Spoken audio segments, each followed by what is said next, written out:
0.2부 급은 수사와 성남시청 압수수색 안 하나 못 하나.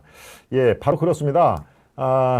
예, 지금 현재는 이제 유동규는 구속이 이미 됐죠. 예, 구속이 되고 10일이 구속이 된 다음에 필요에 의해서는 또 한 차례 더 10일이 연장돼 가지고 총 20일을 구속시킬 수가 있습니다. 예, 20일을 구속시킨 다음에 이제 그야말로 본격적인 이제 이 법리 싸움이 들어가는 거죠. 자, 그런데요. 김만배 씨는 어제 구속영장이 청구된 거죠. 청구만 됐지 아직 구속은 안 됐습니다. 자, 이게 구속영장이 청구되면 여러분이 잘 아시겠습니다만은 구속영장 실질 심사를 합니다. 자, 구속영장은 어디서 신청을 합니까? 검찰이 신청을 하죠. 왜? 어디에? 법원에. 이 사람은 이러이러한 죄질이 무거우니 구속을 해서 조사를 하겠습니다라는 게 구속영장 청구인데 혹시라도 인권에 위배되는 사안이 있을까봐 그 김만배의 변호인들이 쭉 같이 검찰과 같이 법원의 판단을 받는 게 실질심사입니다. 그게 지금 진행되고 있는데요. 빠르면 오후 대여섯 시 아마 늦으면 밤 늦게 이 결과가 나올 걸로 예상이 됩니다. 네, 5가지 주제가 흥미롭습니다. 그렇군요. 예, 제이콥 님이 또 이 응원을 해 주셨습니다. 지금 국힘당은 부패한 법조 카르텔이 장악하고 있습니다. 예, 제가 말씀드렸죠. 예, 법조뿐만이 아니라 이 토건 세력 뭐 마찬가지입니다. 그 다음에 어떨까요? 예, 권력. 예, 국회의원도 여러 명이 지금 이제 연루가 됐으니까요. 뭐 언론 마찬가지죠. 예, 김만배 자체가 언론인 출신입니다. 머니투데이라는 경제신문의 법조 담당 기자였죠. 그러니까 법조, 언론, 국회를 비롯한 권력 세력, 그 다음에 기존 저들이 얘기하는 토건 세력들이 다 이렇게 이 얽히고 설켜가지고 거대한 카르텔이 형성이 되는 거예요. 그래서 그걸 우리는 이른바 그렇습니다. 이 기존의 토착 세력이라고 얘기를 하죠. 예. 자, 바로 그렇습니다. 성남시청의 압수수색이 왜 안 이루어질까요? 예, 저들의 속셈을 읽힐 수 있는 대목이죠. 자, 이 카메라 앵글을 서울시청으로 한번 돌려보겠습니다. 서울시청의 압수수색은 정말 정광석화처럼 이루어졌죠. 예, 뭐 때문에 그랬을까요? 예, 오세훈의 생태탕, 이 자기 현장에 안 갔다. 또 파이시티라는 그 양재동의 그 개발권을 글쎄 자기 10년 동안 서울시장 할 때 그때 인허가가 이루어지는 거가 아닌 걸로 기억을 한다. 요 두 마디를 한 게 선거 위반이라고 해서 거짓말했다라고 해가지고 고소 고발이 이루어진 거 아닙니까? 그거를 조사를 하기 위해서 전혀 예고도 없이 서울시청 압수수색이란 말이 전혀 이 정가의 관심권이 아니었죠. 그런데 한 3주 전에 아주 전광석화 해가지고 7시간을 서울시청 아주 쑥대밭을 만들어 놨지 않았습니까? 예, 그 결과 어땠습니까?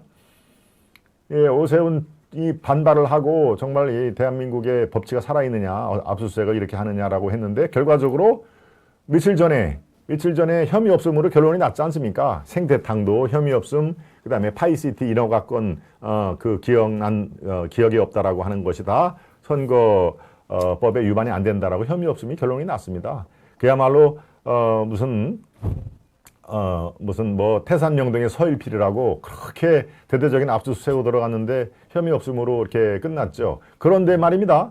이 성남시청은 서울시청하고 비교가 안 되죠. 예, 여기는 지금 700억이라는 돈의 용처가 지금 사라진 거 아니겠습니까? 700억이라는 용처가 사라진다는 그런 상황에서는 예, 이거는 뭐 당연히 대한민국의 국기를 흔들 상황이니까 예, 바로 성남도시개발공사의 윗선인 성남시청에는 당연히 먼저 조사가 이루어질 거죠. 그러려면 압수수색은 당연히 먼저 이루어졌어야죠. 아직까지도 이루어지지 않습니다. 자, 이걸 보고 뭘 얘기하느냐. 칼자루를 쥔 쪽은, 즉 검찰 수뇌부들은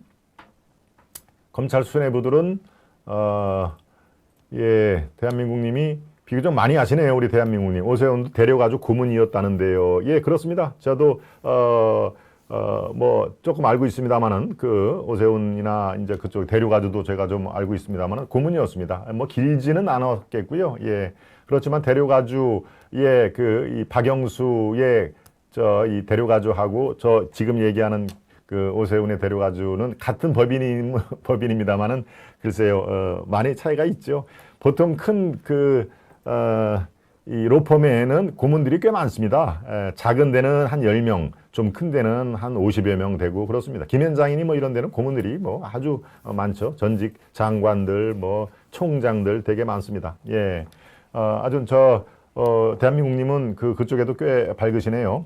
서울시청 압수수색은 대놓고 오세훈 망신주기였지요. 루차님 맞습니다. 제가 지금 그 말씀이 정확한 표현이십니다. 자, 그렇게 성남시장은 아직까지도 오늘 방송을 하는 이 시간까지도 성남시청에 대한 압수수색은 뭐 그런 움직임조차도 없습니다. 글쎄요. 그래서 어제 나왔죠. 신속히 수사를 하기 바란다라고 그게 또 다른 이제 지금 파장을 잇고 있는데 자, 문 대통령의 글쎄요, 저걸 뭐라고 해야 되나요? 수사 가이드라인을 줬다라고 이제 야당이 그렇게 주장을 하고 있는데요. 대장동 의학 신속 철저 수사라고 한다. 자, 이제 여러분들이 각종 매체를 통해서 접하셨겠지만 신속하고 철저한 수사를 해야 된다. 여기서 신속의 방점이 있을까요? 철저의 방심이 있을까요, 여러분들? 예. 신속은 3번인가 4번 제가 세봤습니다. 신속하게 해야 된다는 3번인가 4번 말을 했고요. 철저하게 수사를 했다는 것은 한 번에 그쳤습니다. 따라서 글쎄요, 뭐 말의 횟수로 모든 걸 다 짚어볼 수는 있겠습니다만은 이게 신속하고 철저하게 해라는 것은 그야말로 평범한 어느 때든지 쓸 수 있는 아주 그냥 천편일률적인 그런 얘기죠. 그런데 신속하게 하라는 얘기를 서너 번 강조를 했다는 얘기는 빨리 좀 매듭을 줘라. 왜? 내년 3월에 대선이 있기 때문에 그렇죠. 내년 3월 9일에 대선이 있기 때문에 질질 끌지 말고 빨리 마무리를 져라라고 하는 그래서 이제 야권이 들고 일어난 겁니다. 야, 대통령 엄정 중립을 지켜야 할 대통령이 검찰에 수사 가이드라인을 준 거 아니냐, 지침을 준 거 아니냐, 라고 이제 빨리 그냥 신속해서 그냥 마무리를 해라. 마무리 어디까지? 유동규 김만배 선에서 꼬리를 자르라 이거죠. 예. 그 700억이 글쎄요, 유동규만 도시개발공사 본부장을만 보고 700억 약속을 했겠습니까? 저는 뭐 그거는 아니라고 봅니다. 네. 네, 신속히 꼬리 자르고 그만하라는 뜻이겠죠. 김정혜님, 뭐 제 말씀하고 아주 뭐 똑같은 그 말씀이시죠. 예, 신속히 접으라는 뜻이 아닐까요? 맞습니다. 루차님도. 자, 문희 대장동 첫 언급한 날 검찰이 구속영장 청구했다. 그렇습니다. 이게 뭐 까마귀 날자 뭐 배 떨어진다고 청와대에서 저렇게 딱 야당이 얘기하는 그 수사 지침 가이드라인을 주자마자 검찰이 이제 김만배의 구속영장을 청구한 거죠. 글쎄요, 참 사려가 깊은 검찰이라면은 미리미리 했겠죠. 더더군다나 유동규가 배임으로 구속이 되고 지금 영호의 몸이 됐지 않습니까? 그러면은 보통은 돈을 준 사람과 받은 사람이 있으면은 어떻습니까? 보통은 돈을 준 사람을 먼저 구속할까요? 받은 사람을 먼저 구속할까요? 예, 일반적으로는요, 돈을 준 사람을 먼저 구속을 합니다. 돈이 이쪽에서 이쪽으로 갔다는 게 확인이 되면은 뇌물 공여죄를 먼저 수사를 하고 이걸 잡아놓습니다. 예, 그런 다음에 돈의 꼬르표가 이쪽으로 갔다 그러면 받은 사람이 이제 뇌물수수죄가 되는 거지요. 따라서 보통의 경우라면은 김만배를 먼저 신병 확보를 하고 잘 불게 만든 다음에 돈 받은 사람은 유동규 또 뭐 누구 차례로 이제 하는 게 수사인데 이거는 완전히 반대로 됐죠. 거꾸로가 됐습니다. 거꾸로. 네. 돈 받은 사람 유동규를 먼저 구속을 딱 하고 약 한 열흘 뒤에 2주 뒤에겠는요. 2주 뒤에 이제 김만배를 잡아놓은 겁니다. 예, 거꾸로가 딱 여기서도 등장을 하네요. 저는 거꾸로가 보일러에만 있는 줄 알았습니다. 보일러 그런 광고 문구가 있죠. 거꾸로 타는 보일러 그렇죠. 예, 뭐 특정 브랜드라 좀 그랬습니다만 하여튼 거꾸로 타는 보일러도 아니고 이거 수사의 이 흐름이 반대가 지금 되고 있죠.